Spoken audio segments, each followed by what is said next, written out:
கர்த்தருக்கு பரிசுத்த நாமத்துக்கு ஸ்தோத்திரம். பிஏ எல்எல்பி ஹானர்ஸ் முடிச்சிருந்தேன். ஜூன் 2025 கம்ப்ளீட் பண்ணது. எனக்கு நவம்பரில் என்ரோல்மெண்ட் நடந்திருக்கணும், ஆனால் எனக்கு நடக்கலை.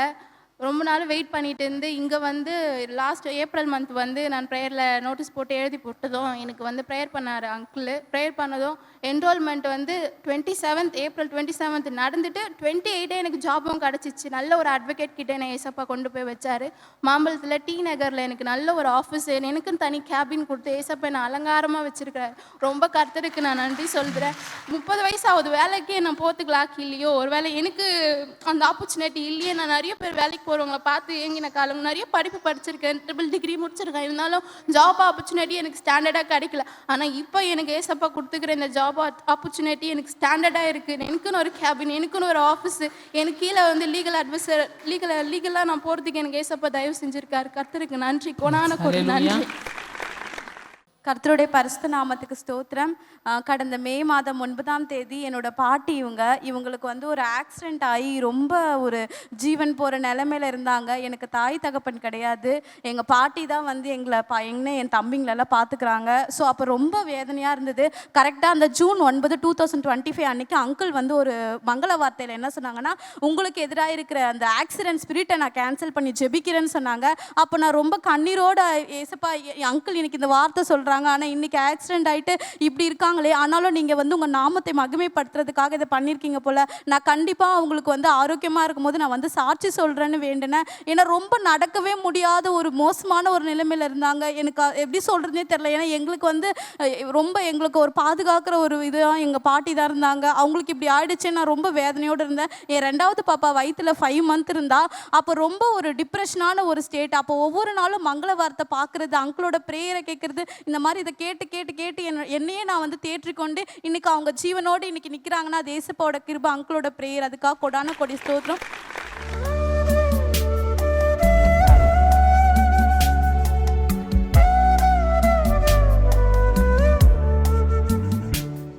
கிறிஸ்துவுக்குள் மிகவும் பிரியமான எனதருமை சகோதர சகோதரிகளே, நம்மை சிருஷ்டித்தவரும் நம்மை உண்டாக்கினவரும் நம்மை ஒருபோதும் மறந்து போகாதவருமாகிய இயேசு கிறிஸ்து இணையத்த நாமத்தினால உங்கள் எல்லாரையும் வாழ்த்தி ஆசீர்வதிக்கிறேன். அல்லேலூயா. எல்லாரும் சந்தோஷமாக இருக்கீங்களா? இன்னைக்கு ஆண்டவர் உங்களுக்கு ஒரு நல்ல மங்கள வார்த்தையை கொடுத்து உங்களை ஆசீர்வதித்து அனுப்புவார். வாசிக்கலாம். செப்பனியா தீர்க்கதரிசியின் புஸ்தகம் 3ஆம் அதிகாரம் 19வது வசனம் இப்படியாய் சொல்லுகிறது. வாசிப்போமா? இதோ அக்காலத்திலே உன்னை சிறுமைப்படுத்தின யாவரையும் நான் தண்டிப்பேன். நொண்டியானவனை ரட்சித்து தள்ளுண்டவனை சேர்த்து கொள்ளுவேன். அவர்கள் வெட்கம் அனுபவித்த சகல தேசங்களிலும் அவர்களுக்கு புகழ்ச்சியும் கீர்த்தியும் உண்டாக செய்வேன். ஆண்டவர் செய்ய பிளான் பண்ணியிருக்கிற காரியங்கள் என்ன என்பதை குறித்து பரலோகத்தினுடைய திட்டத்தை உங்கள் வாழ்க்கையில் இம்ப்ளிமெண்ட் பண்ணும்படிக்கு ஆண்டவர் கொண்டு வந்திருக்கிற 4 காரியங்கள். முதலாவது என்னென்னா, உன்னை சிறுமைப்படுத்தின யாவரையும் தண்டித்து சிறுமைப்பட்ட இடத்திலே உன்னை நான் பெருமைப்படுத்துவேன். 2வது ஆண்டவர் சொல்லுகிறார், நொண்டியானவனை ரட்சித்து. அப்படின்னா நொண்டி நடந்த, வியாதியோடு நடந்த, எழும்பி நடக்க முடியாமல் இருந்த உனக்கு ஆண்டவர் தெய்வீக சுகத்தையும் ஆரோக்கியத்தையும் கொடுத்து உன்னுடைய வியாதிகள் எல்லாத்தையும் மாற்றி ஆரோக்கியமாக நடக்க உதவி செய்வாராம். 3வது சொல்லுகிறார், தள்ளுண்டவனை சேர்த்து கொள்ளுவேன். சமுதாயத்தால் தள்ளப்பட்டிருக்கலாம், குடும்பத்தில் தள்ளப்பட்டிருக்கலாம், புருஷனால் தள்ளப்பட்டிருக்கலாம். இப்படிப்பட்ட தள்ளுண்ட பிள்ளைகளை ஆண்டவர் மறுபடியும் சேர்த்து வைக்கிற ஒரு விசேஷித்த கிருபையை உங்களுக்காக வைத்திருக்கிறேன் என்று சொல்லுகிறார். 4வது, வெட்கம் அனுபவித்த இடத்திலே உன் பெயரை பெருமைப்படுத்தி உன்னை புகழ்ச்சியும் கீர்த்தியும் உண்டாக செய்வேன் என்று சொல்லுகிறார். கடந்த நாட்களிலே உங்கள் பிள்ளைகள் நிறைய அவமானங்களை உங்கள் குடும்பத்திற்கு சம்பாதித்திருக்கலாம், கெட்ட பெயர்களை சம்பாதித்து கொடுத்திருக்கலாம். நல்ல பெயர் வாங்கி கொடுப்பான் என் பிள்ளைன்னு நினச்சா இப்படி ஒரு கேவலமான ஒரு பேரை வாங்கி கொடுத்துட்டானே என்று சொல்லி ஒருவேளை நீங்கள் கண்ணீரோடு இந்த இடத்துல வந்திருக்கலாம். உன்னுடைய பிள்ளைகளை புகழ்ச்சியிலும் கீர்த்தியிலும் மகிமையிலும் சிறந்திருக்கும்படி செய்ய கர்த்தர் இந்த 4 காரியங்களை இம்மீடியட்டாக இம்ப்ளிமெண்ட் பண்ணி உங்கள் குடும்பத்தில் செய்ய போகிறார். அவர் செய்ய போகிற காரியங்களை தன் தாசனாகிய ஆபிரகாமுக்கு மறைப்பேனோ என்று கேட்ட ஆண்டவர் உங்களுக்கு செய்ய போகிற காரியத்தை மறைக்காமல் தீர்க்கதரிசிக்கு வெளிப்படுத்தி இன்றைக்கு உங்களுக்கு செய்யும்படிக்கு இந்நாளில் அவர் வாயினால் சொல்லுகிறதை இனி கரத்தினால் நிறைவேற்றி முடிப்பார். என் அன்பு தேவனுடைய பிள்ளைகளே, உங்களுடைய மகள் உங்களுக்கு ஒரு அவமானத்தை சம்பாதித்து தந்திருக்கலாம், உங்களுடைய மகன் ஒரு அவமானத்தை சம்பாதித்து தந்திருக்கலாம், உன்னுடைய புருஷன் மூலம் ஒரு அவமானம் வந்திருக்கலாம், ஏன் உன்னுடைய மனைவி மூலமாக கூட உனக்கு ஒரு அவமானம் வந்திருக்கலாம். இந்த அவமானம் வரும் பொழுது எல்லாம் முடிந்து விட்டது என்று சொல்லி சிலர் தங்கள் வாழ்க்கையை முடித்து கொள்ளுகிறார்கள். அது தவறான காரியம். ஆண்டவர் இப்படிப்பட்ட அவமானங்கள் வரும் பொழுதெல்லாம் அவர்களை மன்னித்து அவர்களுக்கு மறுபடியும் ஒரு வாய்ப்பு கொடுத்து எந்த இடத்துல வெட்கப்பட்டு தலை குனிந்து நிற்கிறார்களோ அதே இடத்தில் அவருடைய பெயரை பெருமைப்படுத்துகிற ஆண்டவர். யோசித்து பாருங்க, வேதத்திலே கையும் களவுமா விபச்சாரத்தில் ஒரு ஸ்திரீ பிடிப்பட்டாள். எவ்வளவு வேதனை இருக்கும், ஊரே பார்த்துருச்சு. இதுக்கு மேலே இந்த உலகத்தில் அவர் நிம்மதியாக வாழ முடியுமா? சேப்பா குத்துறது மாதிரி இவள் விபச்சாரி என்று எல்லாரும் பட்டம் கட்டி அவளை பிடித்து இயேசுவிடத்திலே கொண்டு வந்து நிறுத்துகிறார்கள். இயேசு அவளை பார்த்தாள். அவள் தவறு செய்தது உண்மை, ஆனாலும் அவளை மன்னித்து இன்னொரு வாய்ப்பு கொடுக்கலாமே என்று சொல்லி இயேசு யோசிக்கிறார். ஆனால் அவளை பிடித்து கொண்டு வந்தவர்கள் அவளை கல்லறிஞ்சி கொல்லணும்னு மோசே சொல்லியிருக்கிறாரு. இவளை இயேசப்பாவுக்கு முன்னாலே கல்லறிஞ்சி கொல்லணும். அவள் கல்லறிந்து கொல்லப்படுகிறத நிமித்தம் எல்லாரும் கேட்பாங்க, எதுக்கு கல்லறிகிறீங்கன்னு கேட்டால், இவ ஒரு பெரிய அவமானத்தை இந்த குடும்பத்திற்கு சம்பாதித்து கொடுத்தாள். கையும் களவுமா விபச்சாரத்தில் பிடிப்பட்டாள். போகிறவங்க வர்றவங்க எல்லாம் அவளை கல்லறியணும், போகிறவங்க வர்றவங்க எல்லாம் அவளை அவமானமாக பார்க்கணும்னு சொல்லி அந்த ஊராரெல்லாம் விரும்பினார்கள். இயேசுவிடத்தில் பிடித்து கொண்டு வந்து முன்னால் நிறுத்திட்டு சொல்கிறாங்க, மோசையுடைய சட்டப்படி இவளை கல்லறிஞ்சு கொல்லணும், நீங்கள் மட்டும் எங்களுக்கு பெர்மிஷன் கொடுத்தீங்கன்னா இவளை இந்த இடத்துல நாங்கள் எல்லாரும் சேர்ந்து உங்கள் கண்ணு முன்னால் அவளை கல்லறிஞ்சு கொன்று போடுகிறோம் என்று சொல்லுகிறார்கள். இயேசு கண்ணு முன்னால் யாராவது சாகிறத ஆண்டவர் விரும்புவாரா? அவர் விரும்புகிற தேவன் அல்ல. நாயனூர் விதவை தன்னுடைய பிள்ளை செத்து பாடையில் வச்சு அடக்கம் பண்ண கூட்டுட்டு போகிறாங்க. யாருமே அவரிடத்தில் ரெக்கமெண்ட் பண்ணலை. கண்ணு முன்னால் இந்த கொடிய துயரத்தை பார்த்த அவர் தானாக வந்து சுகத்தை கொடுத்து செத்து போனவனை உயிரோடு எழுப்பி தாயுடைய கையில் கொடுத்து அனுப்பினவர். அவருக்கு நீ அழிந்து போவது விருப்பமும் அல்ல, நீ அழிந்து போவதை பார்த்து அவர் சந்தோஷப்படுவதும் அல்ல. பாவம், என் பிள்ளை இந்த அவமானத்தில் விழுந்துட்டாளே, பாவத்தில் விழுந்துட்டாளே, இவளுக்கும் ஒரு மறு வாய்ப்பு கொடுப்போமே என்று சொல்லி எப்படியாவது இவங்க கையிலிருந்து அவளை தப்பிக்க வைக்கும்படி ஆண்டவர் முயற்சித்தார். அவருடைய முயற்சியின் பலனாக ஆண்டவர் சொல்லுகிறார், சரி சரி, நீங்கள் எல்லாம் கையும் களவுமா அவளை பிடிச்சிட்டேன்னு பெருசாக சொல்லிட்டு வந்திருக்கிறீங்க, உங்களில் பாவம் இல்லாதவன் முதல் கல்லை இவள் மேலே எறியட்டும் என்று சொன்ன பொழுது எல்லாரும் அதிர்ந்து போனார்கள்.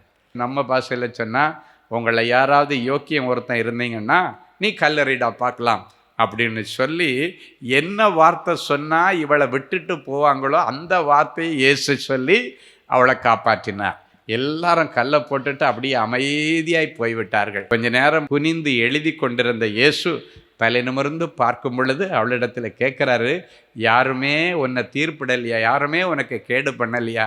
இல்லை ஆண்டவரேன்னு சொல்லும் பொழுது, நானும் உனக்கு கேடு பண்ணலை, நீ சமாதானமாக போய் இனி பாவம் செய்யாதே என்று எந்த சமுதாயத்திலே அவள் வெட்கப்பட்டாளோ அதே சமுதாயத்திலே மறுபடியும் தலை நிமிர்ந்து வாழ்வதற்கு வாய்ப்பு கொடுத்தவர் நம்முடைய ஆண்டவர். என் அன்பு தேவனுடைய பிள்ளைகளை, ஒருவேளை அவமானம் வந்திருக்கலாம், கையும் களவுமா பிள்ளை பிடிப்பட்டிருக்கலாம், ஜெயிலுக்கு போயிருக்கலாம், ஜெயிலுக்குள்ளே கிடக்கலாம், பேப்பரில் பேர் வந்திருக்கலாம், எல்லாம் நடந்திருக்கலாம். இதெல்லாம் தாண்டி உன் பிள்ளையை குறித்து ஆண்டவருக்கு ஒரு நோக்கம் இருக்கிறது.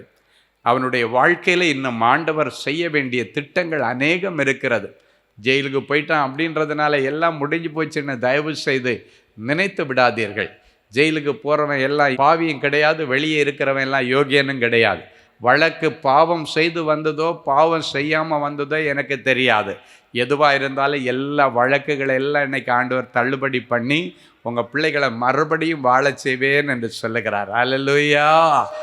ஆண்டவர் இந்த இடத்துல உங்கள் பிள்ளைகளை புகழ்ச்சியும் கீர்த்தியும் மகிமையுமா நடத்துவதற்கு, அவர்களை வாழ்த்தி ஆசீர்வதிப்பதற்கு முதல்ல எடுக்கிற ஸ்டெப் என்ன தெரியுமா?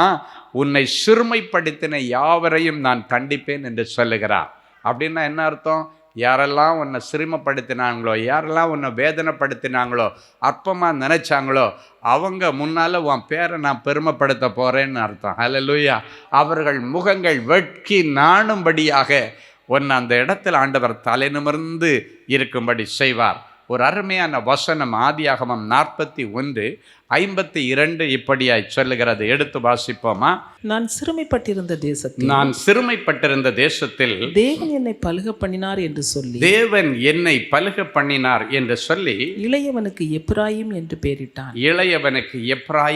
என்று பெயரிட்டான். ஒரு நிமிடம் இந்த வசனத்தை நீங்கள் உற்று கவனிப்பீர்களே ஆனால், சிறுமைப்பட்டிருந்த தேசத்தில் தேவன் என்னை பலுக பண்ணினார் என்று சொல்லி அவனுடைய இளைய மகனுக்கு எப்ராயிம் என்று பெயரிட்டானாம். யோசேப்பு என்கிற ஒரு மனுஷன். யார் இந்த யோசேப்பு அப்படின்னு பார்த்தீங்கன்னா, பொறாமையின் நிமித்தம் தன்னுடைய சொந்த சகோதரர்களால் விலக்கி விற்கப்பட்டு அடிமையாக எகிப்து தேசத்திற்கு கொண்டு வரப்பட்டவர். அப்படின்னா என்ன அர்த்தம் தெரியுமா? ஒரு ஆடு மாடு கோழியை விற்கிறது மாதிரி சொந்த சகோதரர்கள் இவனை அயல் தேசத்துக்கு போகிற வியாபாரிகளிடத்திலே விற்று போட்டார்கள். அப்போ வியாபார ரீதியிலே அவனை வாங்கினவங்க கொண்டு போனது எகிப்து தேசம் என்கிற ஒரு தேசத்திற்கு, ஒரு நாட்டிற்கு இவனை கூட்டிட்டு போகிறாங்க. இவன் வாங்குறவன் ஒரு வியாபாரி. இவன் கொண்டு போய் எகிப்து நாட்டிலே போத்திபார் என்கிற ஒரு பெரிய அரசாங்க அதிகாரியுடைய வீட்டிலே கொண்டு போய் இவனை அதிக விலைக்கு விற்று கைமாற்றி விட்டுட்டு அவனும் போயிட்டான். விற்றவன் ஊரில் இருக்கிறான், கைமாற்றி விட்டுட்டு கையில் பணத்தை வாங்கிட்டு போயிட்டான். இவனுக்கு ஊர் புதுசு, யாருமே கிடையாது. இந்த நாட்டிலே இந்த தேசத்திலே அவனுக்கு தெரிஞ்சவங்க ஒருவரும் கிடையாது, சொந்த பந்தம் கிடையாது. கொண்டு போய் கைமாற்றி விட்டுட்டு அவன் போயிட்டான். ஆனால் அந்த போத்திபாருடைய வீட்டிலே போகும் பொழுது அந்த போத்திபார் என்கிற அதிகாரியுடைய கண்களில் யோசேப்புக்கு தயவு கிடைக்கப்பட்டது. எல்லாரும் உன்னை விற்கலாம், கைமாற்றலாம், செய்யலாம், எல்லாம் செய்தாலும் அதையெல்லாம் தாண்டி ஆண்டவருடைய திட்டம் என்று ஒன்று இருக்கிறது. இதுலேயே முதல்ல அவனை கொலை பண்ணுறதுக்கு குழிக்குள்ளால் தூக்கி போட்டாங்க.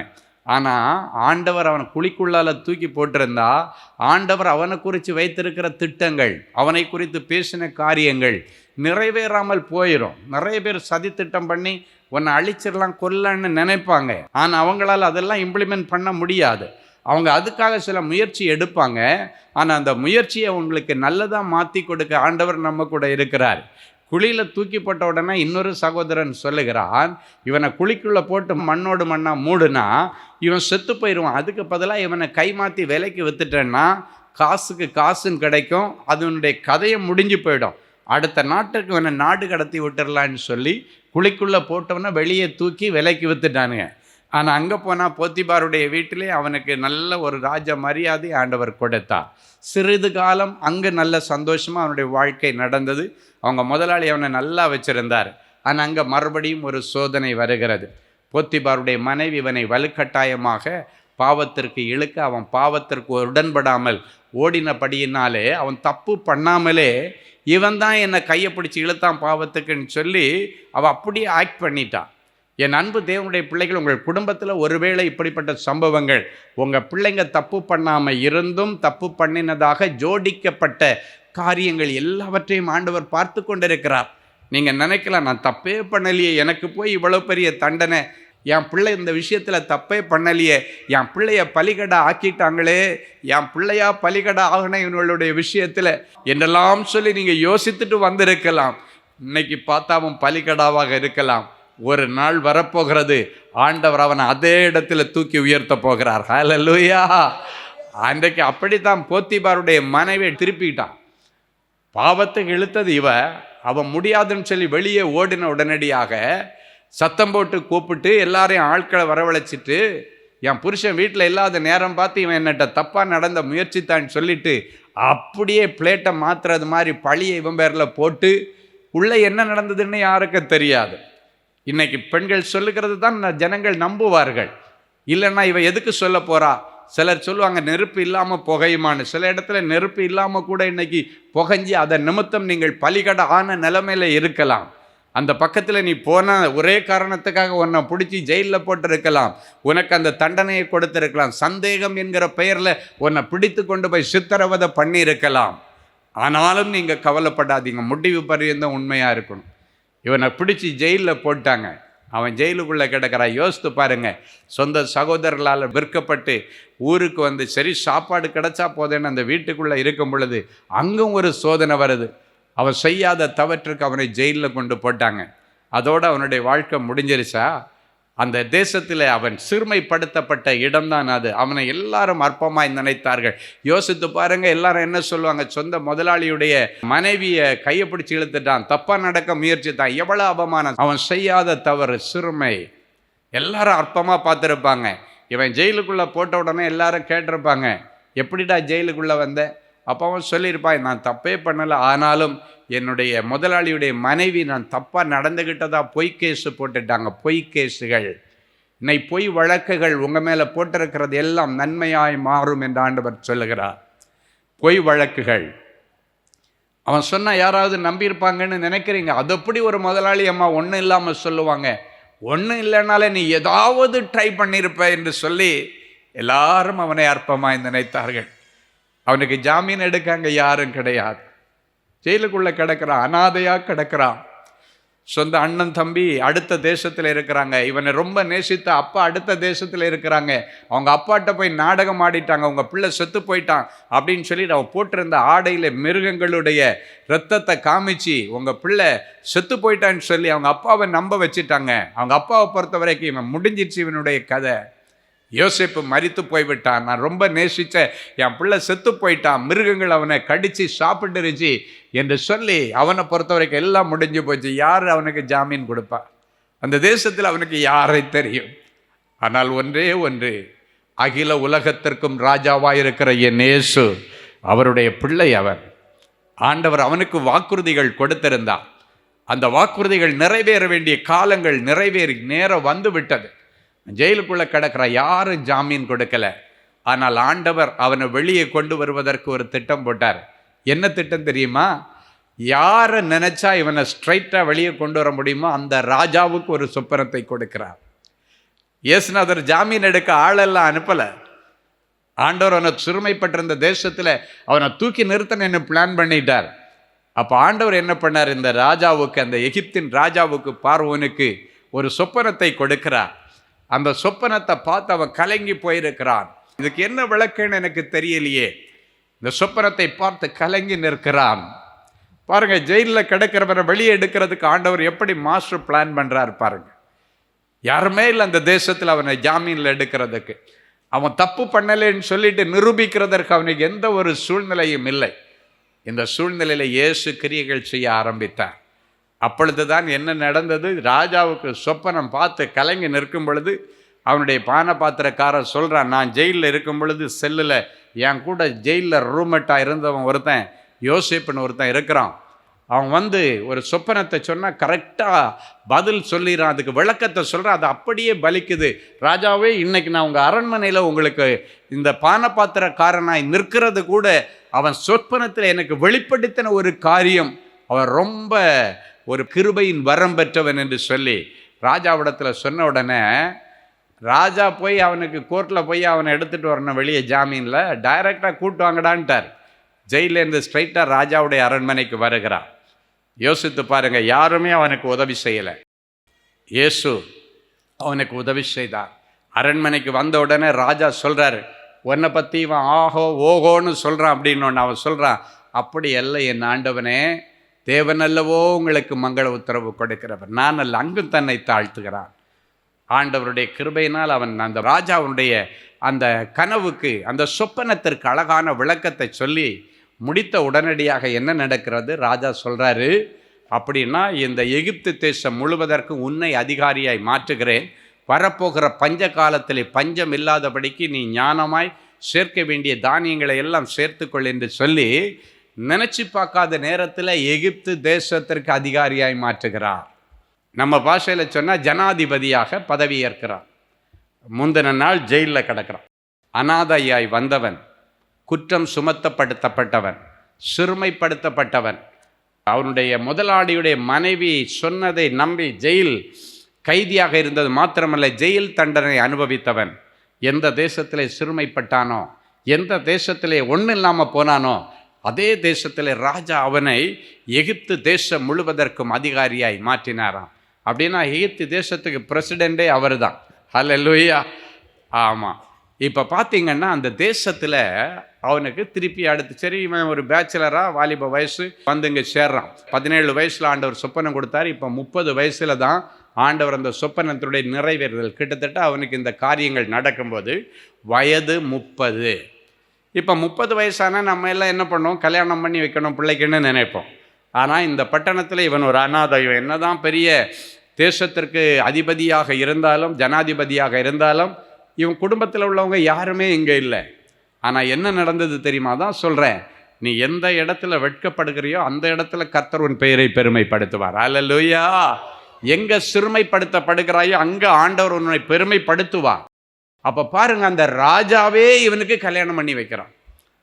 ராஜாவே இவன் கூட இருந்து அழகாக ஒரு ஆசாரியனுடைய அப்படின்னு ஒரு ஊழியக்காரனுடைய மகளை இவனுக்கு திருமணம் செய்து வைத்து, அப்படின்னா ராஜா வீட்டு கல்யாணம் தான் யோசேப்புக்கு நடந்தது. ஏன்னா ராஜா பண்ணி வைத்த கல்யாணம்.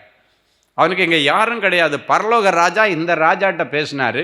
இந்த ராஜாவே போய் பார்த்து அவன் யோசிக்கிறான், யார் இவனுடைய இனத்தார் இங்கே யார் இருக்காங்கன்னு பார்த்துட்டு அவனை போல ஊழியம் செய்கிற ஒரு நல்ல ஆசாரியனுடைய ஒரு ஊழியக்காரனுடைய மகளை இவனுக்கு கல்யாணம் பண்ணி வச்சு, முதல்ல மனாசேன்னு ஒரு பையன் பிறந்துட்டான். ரெண்டாவது ஒரு திருப்பியும் ஒரு குழந்தை பிறந்த உடனே தான் இந்த வார்த்தையை சொல்லுகிறான், நான் சிறுமைப்பட்டிருந்த தேசத்தில் தேவன் என்னை பலுக பண்ணினார் என்று சொல்லி இளையவனுக்கு எப்ராயிம் என்று பெயரிட்டான். இந்த வசனத்தினுடைய பின்னணியை தான் நான் உங்களுக்கு நடந்த சம்பவத்தை சொன்னேன். நான் சிறுமைப்பட்டிருந்த தேசத்திலே கர்த்தர் என்னை பலுக பண்ணினார் என்று ரெண்டாவது பிறந்த இளைய மகனுக்கு எப்ராயிம் என்று அவன் பெயர் வைத்தானா. இன்றைக்கு ஆண்டவர் உங்களை பார்த்து சொல்கிறார், ஒருவேளை உன் சொந்த புருஷனே உன்னை நம்பாமல் உன் பேரில் வழக்கு போட்டிருக்கலாம். உன்னுடைய மனைவி உன்னை நம்பாமல் உன் பேரில் வழக்கு போட்டிருக்கலாம். பொதுவாக குடும்பங்களில் சர்வசாதாரணமாக நடக்கிற ஒரு காரியம் என்னென்னா, கணவன் மனைவி பிரச்சனை அப்படின்னு வந்தாச்சுன்னா உடனடியாக குடும்பத்தாரெல்லாம் உள்ளுக்குள்ளே வர்றாங்க. காரணம், இது இந்த 4 சுவருக்குள்ளே முடிக்கப்பட வேண்டிய காரியம் சுவர் தாண்டி வெளியே போகும் பொழுது 4 பேர் தலையிடுவாங்க. குடும்பத்தாரன் தலையிடுவாங்க, வெளியாளன் தலையிடுவாங்க. ஒன்றும் இல்லை, கணவன் மனைவிக்குள்ளே ஓவர் சண்டை வந்தாச்சுன்னா மேலே இருக்கிறவனே இறங்கி வருவான். என்னப்பா உங்களுக்கு ஒரே போராட்டம், டெய்லி நீங்கள் 2 பேரும் நைட்டு சண்டை போட்டுகிட்டே இருக்கிறீங்கன்னு அவங்க உள்ளே வருவான். ஏன்னா அங்கே சத்தம் வெளியே போயிடுச்சு. ஒருவேளை நீங்கள் இப்படி மிகைப்படுத்தி கேஸு போட்டிருந்தீங்கன்னா தயவு செய்து இன்னைக்கு ஆண்டவர் சொல்லுகிறார், போன உடனே நாளைக்கு காலையில் அந்த கேஸுகள் எல்லாம் வாபஸ் வாங்கிடுங்க. எந்த வழக்கு, ஒருவேளை கணவன் மனைவிக்கு இடையில கூட வீட்டுக்குள்ளே தேவையில்லாத வழக்குகள் ஓடிட்டு இருந்துச்சுன்னாலும் இன்னைக்கு ஆண்டவர் உங்கள் விஷயத்தில், உங்கள் குடும்ப விஷயத்தில் தலையிட்டு நீங்கள் நிம்மதியாக வாழணுன்னு ஆண்டவர் நினைக்கிறார். இன்னைக்கு ஆண்டவர் சொல்ல, நீ சிறுமைப்படுத்தப்பட்டிருக்கிறாயா, உனக்கு நல்ல கானான், நல்ல எதிர்காலம், சுதந்திரமான வாழ்க்கை உனக்கு ரெடியாக இருக்குது. ஹல்லேலூயா. பா, எந்தெந்த பிள்ளைகள் எந்த குடும்பத்தில் சிறுமைப்படுத்தப்பட்டார்களோ, எல்லாராலும் அற்பமாக எண்ணப்பட்டார்களோ, ஏன் என் பிள்ளைகளை சிரமப்படுத்தினாங்க, அந்த இடத்துல என் பிள்ளைகளை நிற்பெருக பண்ண. யோசேப்பின் காலங்களில் இருந்த ஆண்டவர் இன்னைக்கும் உயிரோட தானப்பா இருக்கிறீங்க. நீர் நேற்றும் இன்றும் என்றும் மாறாத தேவன் அல்லவா. யோசேப்பு எந்த தேசத்தில் சிறுமைப்பட்டானோ அந்த தேசத்தில் அவனை பெருமைப்படுத்தி ஒரு ராஜ பதவியை கொடுத்து அவனை கனம் பண்ணீங்களே டாடி. என் பிள்ளைகளும் ஒரு ராஜ பதவிக்காக, ஒரு அரசாங்க பதவிக்காக, ஒரு நல்ல நிரந்தரமான வேலைக்காக ரொம்ப நாளாக கதறிட்டு இருக்காங்களேப்பா. என் பிள்ளைகள் மேலே உம்முடைய கடைக்கண் பார்வை ஒரு விஷயம் விளக்கு. ஒருவரும் பூட்டக்கூடாதபடி திறக்கிறவர் என் பிள்ளைகளுக்கு நிரந்தர வேலைக்கு வழியை திறந்து தாங்கப்பா. யோசேப்புக்காக இறங்கி வந்த ஆண்டவர் என் பிள்ளைகளுக்கும் நீதி செய்ய, எந்தெந்த காரியத்தில் ஆண்டவர் என்ன நீதி செய்யணும்னு எதிர்பார்த்து பிள்ளைங்க நிற்கிறாங்களோ நீதி செய்யுங்கப்பா. இவங்க கோர்ட்டு கேஸ் பிரச்சனை எல்லாத்துக்கும் ஒரு விடிவு காலத்தை தாங்க. எந்தெந்த பிள்ளைகளுடைய வாழ்க்கையில் இன்னும் எனக்கு ஒரு சொந்த வீடு இல்லைன்னு கண்ணீரோடு வந்திருக்காங்களோ, என் பிள்ளைகளுக்கு சொந்த வீடு வாசலை கட்டி கொடுங்கப்பா. சொந்த வீட்டில் சந்தோஷமாக குடியிருக்க உதவி செய்யுங்க. சொந்த வீடு, சொந்த ஃபேக்ட்ரி, எல்லாமே சொந்த இடத்துல, சொந்த நிலத்தில் என் பிள்ளைகளை நீ விதைக்க என் பிள்ளைகளுக்கு வழிகளை திறந்து தருகிறதற்காய் ஸ்தோத்திரம். பிரிந்து கிடக்கிற குடும்பங்களை இணைப்பீராக. தள்ளப்பட்டவர்களை ஆண்டவருடைய நேச மார்பிலை அணைத்து அவர்களுக்கு மறுவாழ்வு கொடுப்பீராக. இவர்கள் வெட்கப்பட்டு தலை குனிந்து நின்ற இடத்திலே இவர்கள் பெயரை பெருமைப்படுத்தும் நிறைஞ்ச மனசு இவர்களை ஆசீர்வதிக்கிறேன். கர்த்தர் பெரிய காரியங்களை செய்வீராக. இயேசுவின் மூலம் பிதாவே, ஆமேன், ஆமேன், ஆமேன். அன்பு தேவனுடைய பிள்ளைகளே, இந்நிகழ்ச்சியின் மூலம் நீங்கள் பெற்றுக்கொண்ட ஆசீர்வாதங்களையும் உங்கள் ஜெப விண்ணப்பங்களையும் அனுப்ப வேண்டிய முகவரி: தேவனின் அன்பு ஊழியங்கள், Vinayak avenue, OMR road, Okkiyam, Thoraipakkam, Chennai 600097. மேலும் 24 மணி நேர ஜெப உதவிக்கு 04424547999 மற்றும் 9941150999 என்ற எண்களுக்கு தொடர்பு கொள்ளுங்கள்.